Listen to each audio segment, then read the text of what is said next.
మీరు మీ హయాంలో రైతులకి వాళ్ళని కన్విన్స్ చేసి అలాంటిది ఏమీ జరగలేదు కదా, రైతులను అలాగే వాళ్ళ మానాన వాళ్ళని వదిలేశారు. దానివల్ల మీరు నష్టపోయారు కదా. అంటే లేదండి, ఒకటి గమనించాలి, ఎవరినైనా అడగమనండి, లేకపోతే తెలుసుకోవాలండి. ఇది కూడా రాజధాని ప్రాంతంలో మంగళగిరి రూరల్ మండలం, అదేవిధంగా తాడేపల్లి రూరల్ మండలంలో కొన్ని గ్రామాలు, ఈ గ్రామాల్లో ఏ రైతు అయితే ల్యాండ్ పూలింగ్కి అనుకూలంగా ఉన్నాడో వాళ్ళెవరిని కూడా మేము వైసీపీ ఎప్పుడు కూడా మీరు ఇవ్వద్దనే మాట అనలేదండి అసలు మేము.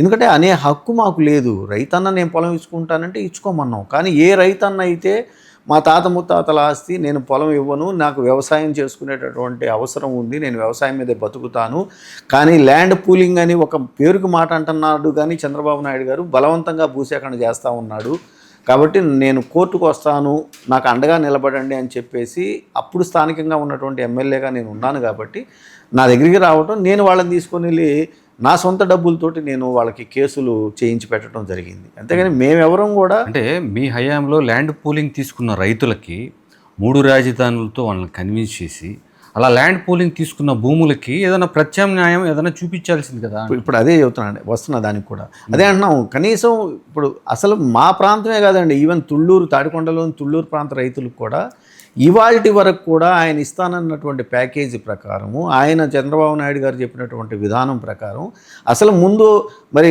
ఇవాళకి చెబుతున్నారు, నాకు 33,000 ఎకరాలు ఇచ్చారు, 1,00,000 ఎకరాలు ఇచ్చారు అని చెప్పి చంద్రబాబు నాయుడు గారు చెప్పే అర్హత కలిగించినటువంటి ఆ రైతుకి మీరు చేసినటువంటి వాగ్దానం ఏదైతే ఉందో 1,450 గజాలు నేను స్థలాన్ని ఇస్తాను అని చెప్పి, ఆ స్థలం ఇచ్చేటప్పుడు ఫుల్లీ డెవలప్డ్ ప్లాట్గా నేను ఇస్తాను, దాంట్లో మీకు రోడ్లు వేస్తాను, ఇంటర్నల్గా కరెంట్ ఇస్తాను, డ్రైనేజ్ సిస్టము ఇవన్నీ ఏర్పాటు చేసి ఇస్తానన్న చంద్రబాబు నాయుడు గారు ఇవాల్టికి కూడా 2014 నుంచి 2026 అంటే సుమారు 12 సంవత్సరాలు దాటిపోయినా కూడా ఇవాళ వరకు కూడా ఆ రైతన్నకి వాళ్ళకి ప్లాట్లు ఇవ్వకుండా లాటరీ సిస్టంలో ఇష్టం వచ్చినటువంటి గోల్మాలు అధికారుల చేత చంద్రబాబు నాయుడు గారు, నారాయణ గారు చేయించి వాళ్ళే లబ్ధి పొంది ఆ భూమిని ఇచ్చినటువంటి రైతన్నలకి ఇవాళ ఎక్కడో చెరువుల్లోనో లేదంటే కుంటల్లోనో వాగుల్లోనో ఇవాళ పూర్తి చేసినటువంటి వాటిల్లో ఇవాళ అవన్నీ కూడా వాళ్ళు అమ్ముకోలేరు. ఎందుకంటే అవన్నీ కూడా క్లాసిఫికేషన్, రెవెన్యూ క్లాసిఫికేషన్లో చెరువు, కుంట, కాలువ, వాగు ఇవన్నీ రాసి ఉన్నాయి. సో వాటికి పట్టా వీళ్ళు గవర్నమెంట్ కూడా ఇవ్వలేదండి, సుప్రీంకోర్టు ఆర్డర్స్ ఉన్నాయి అవన్నీ కూడా. సో అలాంటి ప్రాంతాల్లో ఇవాళ నేను మీకు పట్టా ఇస్తున్నాను, మీరు ఇంటి స్థలం ఇస్తున్నాను, వాణిజ్య సముదాయానికి స్థలం ఇస్తున్నాను అని అంటే అదే అన్న అవన్నీ ఇవ్వకుండా చంద్రబాబు నాయుడు గారు ఇవాళ కూడా మోసం చేసి, కానీ తాను మాత్రం కోట్లాది రూపాయలకి స్థలాలు అమ్మేసుకొని తన మనుషులకి కట్టబెట్టి అలా చేయటం వల్లనే ఇవాళ కూడా రాజధానిలో ముందుకు కదలలేకపోతున్నాడు చంద్రబాబు నాయుడు గారు. ఓటుకు నోటు కేసుకు సంబంధించి మీరు సుప్రీంకోర్టు వరకు వెళ్ళారు, అలాగే సదావర్తి భూములకు సంబంధించి కూడా ఈ కేసులు వాదించేటప్పుడు మీరు మాత్రమే మీ సొంత ఖర్చుతోనే ఈ కేసులు వాదించుకున్నారు. వాటి స్టేటస్ ఏంటి, ఏమైంది? సదావర్తి భూములు వెనక్కి ఇచ్చేసేయమని అంటున్నారు కదా. అంటే సదావర్తి భూములకు వచ్చేసరికి అది సుప్రీంకోర్టు కూడా ఏమి కొట్టేయటం కానీ అది చేయలేకపోయిందండి, చేయలేరండి. ఏ న్యాయమూర్తి ఏ చట్టం చెప్పలేదు అది అసలు. ఎందుకంటే చంద్రబాబు నాయుడు గారు ఎకరము రిజిస్టర్డ్ వాల్యూనే 7 కోట్లు ఉంది ఆ రోజున. 7 కోట్ల రూపాయల రిజిస్టర్డ్ వాల్యూ ఉంటే డబుల్ ది మార్కెట్ రేట్ ఉంటుంది, వాల్యూ ఉంటుంది. అంటే సుమారు 14 కోట్ల రూపాయలు ఉన్నటువంటి ఎకరం భూమిని 22.5 లక్షలకు మాత్రమే ఎకరము ఆయన తన మనుషులకు కట్టబెట్టడం జరిగింది. అంత ఫ్రాడ్ ఆయన దగ్గర 1000 కోట్ల పైచీలకు ఆయన దాంట్లో స్కామ్ చేయడానికి పూనుకొని చేసిన దాన్ని సుప్రీంకోర్టు దాన్ని వెనక్కి తిప్పి స్టేటస్ కో ఇస్తూ అక్కడ అది తమిళనాడు కోర్టులోనే మళ్ళీ తీర్చుకోండి అని చెప్పి మళ్ళీ లోయర్ కోర్టు ట్రయల్ కోర్టుకి పంపించడం జరిగింది. కాబట్టి చంద్రబాబు నాయుడు గారు చేయాలనుకున్నటువంటి దోపిడీని మాత్రం నేను ఆ రోజున అడ్డుకోగలిగానండి. ఓటుకు నోటు కేసు చాలా విచిత్రమైందండి. అది ఏమైందంటే ఇప్పుడు చంద్రబాబు నాయుడు గారు మన వాళ్ళు దే బ్రీఫ్డ్ మీ అనే వాయిస్ ఆయనే చంద్రబాబు నాయుడు గారే మాట్లాడారు అనేది నేను ఫోరెన్సిక్ ల్యాబ్లో, ప్రైవేట్ ఫోరెన్సిక్ ల్యాబ్లో నేను ప్రూవ్ చేసుకోగలిగా. దానికి నాకు సర్టిఫికెట్ ఇచ్చారు ఆ రోజున. అదేవిధంగా ఆయన చంద్రబాబు నాయుడు గారు ఆ టైంలో ఎక్కడున్నారు, ఆయన ఫోన్ లొకేషను, ఆయన వేరే వాళ్ళ మనుషులతోటి మాట్లాడించటం స్టీఫెన్సన్ తోటి, ఇవన్నీ కూడా మ్యాచ్ చేయగలిగాం మేము. కాకపోతే ఇవాళ మరి న్యాయ వ్యవస్థ ఎలా ఉందనేది, కేసులు ఎంతగా డ్రాగ్ ఆన్ అవుతూ ఉన్నాయి, ఎంత లేట్ అవుతూ ఉన్నాయి, అదేవిధంగా వ్యవస్థల్ని ఎంత గొప్పగా చంద్రబాబు నాయుడు గారు జయప్రదంగా మేనేజ్ చేయగలుగుతారనేది అందరికీ తెలిసినటువంటి విషయమే. అక్కడ నేను అప్పటికీ కూడా అప్పుడున్నటువంటి తెలంగాణ ప్రభుత్వానికి నేను 2-3 సార్లు వాళ్ళని సంప్రదించాను. ఏమని అంటే, అయ్యా మీ దగ్గర మీ తెలంగాణ గవర్నమెంటు వాయిస్ రికార్డుని మ్యాచ్ చేసింది, మీ దగ్గర ఉన్నది ఆ సర్టిఫికేట్ మాకు ఇవ్వండి, ఒక కాపీ, నేను తీసుకెళ్ళి ఫైట్ చేస్తాను అంటే, నాకు తెలంగాణ ప్రభుత్వం నుంచి ఆ రోజున సపోర్ట్ దొరకలేదండి. సో అది ఆగిపోయింది. లాజికల్ ఎండ్ అయితే లేదండి, ఆగిపోయినట్టే. మీ కేసులకు సంబంధించి మీ పార్టీ లీగల్ వ్యవస్థ మీకు సపోర్ట్ చేయట్లేదా? మీరు జడా శ్రావణ్ గారిని ఆయన పెట్టుకున్నట్టున్నారుగా. అంటే నేను కంప్లైంట్ దారుణ్ణి, నేను 2 కేసుల్లో చంద్రబాబు నాయుడు గారు ఇక్కడ స్కాములు చేశాడు అని చెప్పి నేను కంప్లైంట్ ఇచ్చుకున్నాను నేను. రెండవది, నేను రాజకీయాలకు దూరంగా ఉంటున్నాను కాబట్టి పార్టీ పరంగా ఇవాళ మళ్ళా న్యాయవాదుల్ని, న్యాయ వ్యవస్థని కోసం కోర్టులో వాడుకోవడం కరెక్ట్ కాదు అనుకున్నాను కాబట్టి నేను బయటికి వెళ్ళి చంద్రబాబు నాయుడు గారు చేసినటువంటి అవినీతి మీద నేను ఫైట్ చేసుకుంటూ సోదరులు జడా శ్రవణ్ గారితో మాట్లాడుకొని నేను కేసు కంటిన్యూ చేసుకుంటా ఉన్నాను. మిస్టేక్ ఆఫ్ ఫ్యాక్ట్ కింద దాదాపు 6 కేసులు మూసివేయించుకున్నట్టున్నారు. మీ విషయంలో కొంచెం అది రివర్స్ అయినట్టుంది. ఏం జరిగింది వివరంగా చెప్పండి. అంటే కేసులు ఎన్ననేది నేను కరెక్ట్గా చెప్పలేను కానండి. మిస్టేక్ ఆఫ్ ఫ్యాక్ట్ కింద ఆయన కొట్టించేసుకున్నాయి.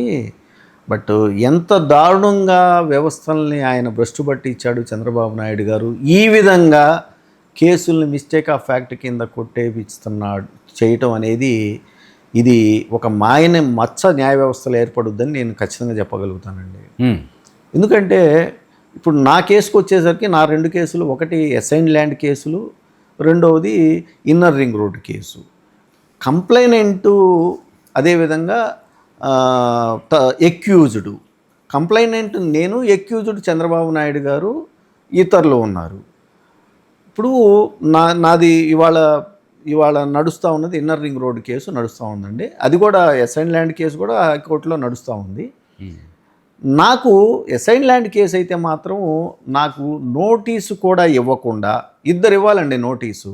ఒకటి ఎవరంటే పోలీసు శాఖ సిఐడి ఏదైతే ఉందో వాళ్ళు, ఏమంటే మరి మేము ఈ కేసుని మిస్టేక్ ఆఫ్ ఫ్యాక్ట్ కింద కొట్టేస్తున్నాము, మీకేమన్నా అభ్యంతరాలు ఉంటే కోర్టులో చెప్పుకోండి అని చెప్పి నోటీస్ ఇవ్వాలి.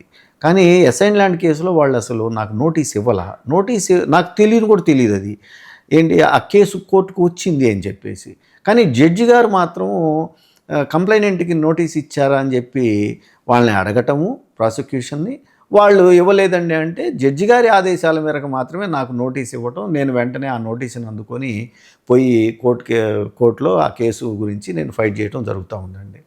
అదేవిధంగా ఇన్నర్ రింగ్ రోడ్ కేసు, ఇది 2వసారి వచ్చింది. మళ్ళీ మనం అబాసు పాలవుతామేమో, మళ్ళీ జడ్జి గారి చేత చెప్పించుకోవాల్సి వస్తుందేమో అని చెప్పి ముందుగానే పోలీసులు సిఐడి వాళ్ళు నా దగ్గరకు వచ్చి, ఇన్నర్ రింగ్ రోడ్ కేసులో మేము కేసుని మూసేస్తున్నామండి, మీరు తప్పుడు కంప్లైంట్ ఇచ్చారు అంటే, మిస్టేక్ ఆఫ్ ఫ్యాక్ట్లో అది క్లియర్గా రాస్తారండి ఎందుకు చేశారు అనేది. సో నా కంప్లైంటే తప్పు అని చెప్పి వాళ్ళు నిర్ధారణకి సిఐడి వాళ్ళు రావటం వల్ల ఈ కేసును మూసేస్తున్నాము, కాబట్టి మీకు ఏమైనా అభ్యంతరాలు ఉంటే పై న్యాయస్థానానికి వచ్చి చెప్పుకోండి అని చెప్పి ఇవ్వటం జరిగింది. ఏమంటే నా కంప్లైంటే తప్పు అయితే అసలు కేసు ఇంత దూరం రాదు, అది ఎఫ్ఐఆర్ కాదు, ఛార్జ్షీట్ కాదు. సో అక్కడే పోలీసులు తప్పు చేశారు. రెండవది, నేను వెంటనే వాళ్ళు పోలీసుల నోటీస్ అందుకొని నేను గౌరవ ఏసీబీ కోర్టుకు వెళ్ళటం, అక్కడ న్యాయమూర్తి గారు నాకు సమన్ ఇవ్వటం జరిగింది. నేను ఆ సమన్ను అందుకొని నేను న్యాయవాది గారిని పెట్టుకొని నేను ఇప్పుడు ఆ కేసు ఫైట్ చేస్తూ ఉన్నాను. ఓకే, చెప్పండి. ఇప్పుడు ఇన్నర్ రింగ్ రోడ్ కేసుకు సంబంధించి మీరు ఫిర్యాదు చేసింది 22లో, అవునండి, ఎఫ్ఐఆర్ అయింది.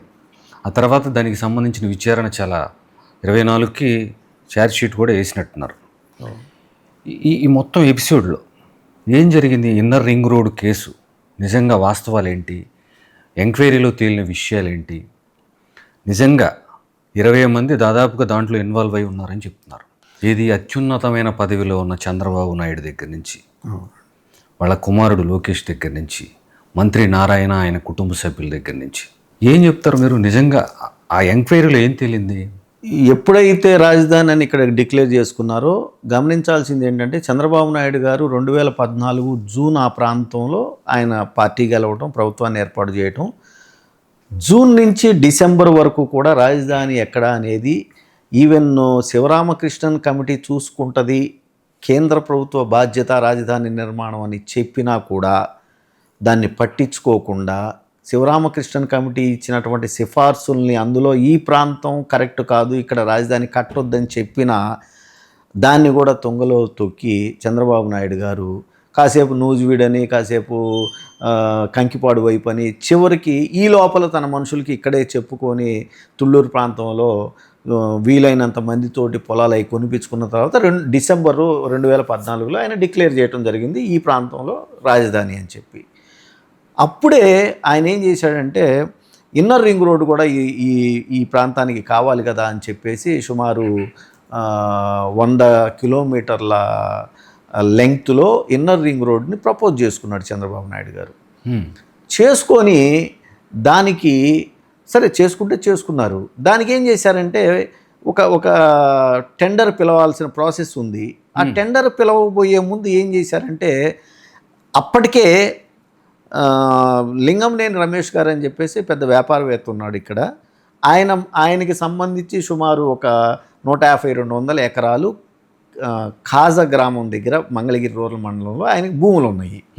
ఆయనకి ముందుగానే చెప్పి పెట్టారు, ఇదో ఇక్కడే నేను రింగ్ రోడ్డుని తీసుకొస్తాను అని చెప్పి చెప్పటం వల్ల ఆయన ఇంకో 200-300 ఎకరాలు అక్కడ కొన్నాడు. 2014 జూన్ డిసెంబర్ మధ్య లింగంనేని రమేష్ గారు ఇది బిఫోర్ అనౌన్స్మెంటే కొనిపెట్టుకున్నారు. అంటే సుమారు 400-500 ఎకరాలు లింగంనేని రమేష్ గారు కొనుక్కున్నారు అక్కడ.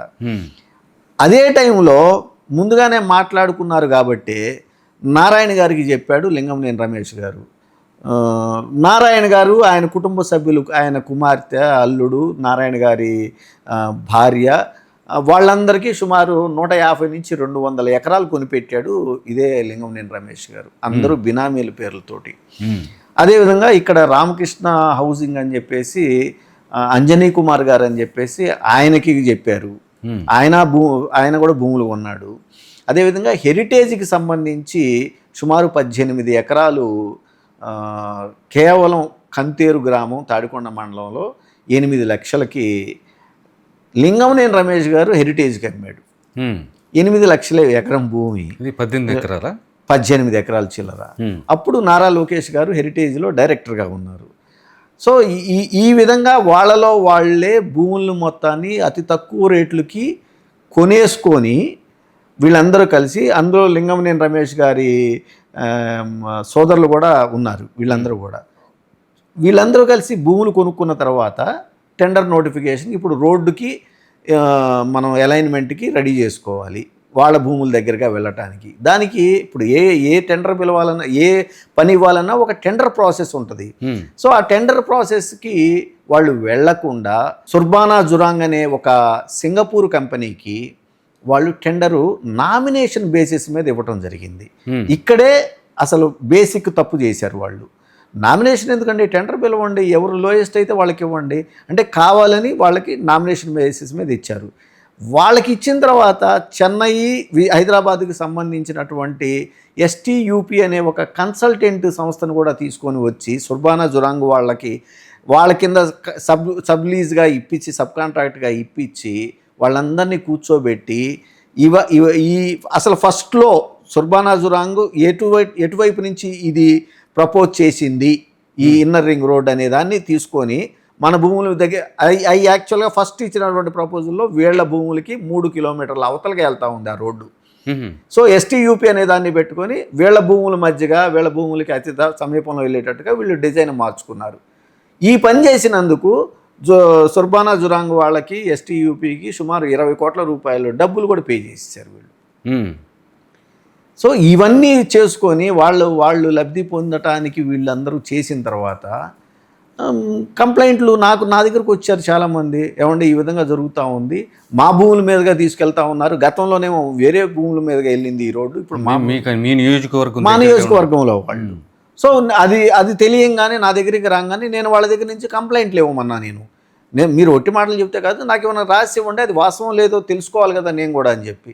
అలా తెలుసుకోవడానికి నేను వెంటనే సిఆర్డిఏకి నేను రెవెన్యూ వాళ్ళకి కొన్ని ఆర్టీఐ అప్లికేషన్లు పెట్టుకున్నాను నేను. నాకు అక్కడి నుంచి మొత్తం సమాచారం అంతా ఇచ్చారు. ఇవంతా చూసుకుంటే ఇది చాలా పెద్ద స్కాము, సుమారు 2,500 కోట్ల రూపాయల స్కాము. ఈ స్కామ్లో ఎవరెవరు పాల్గొన్నారు ఇవన్నీ కూడా నేను సుమారు నా కంప్లైంట్ ఇట్ సెల్ఫ్ 70-80 పేజీలు ఉంటుందండి. నేను వివరంగా నాకున్నటువంటి ఆర్టీఐ డాక్యుమెంట్లను పెట్టుకొని వాటిని కూడా ఉదహరిస్తా నేను కంప్లైంట్ చేయడం జరిగింది సిఐడి వాళ్ళకి.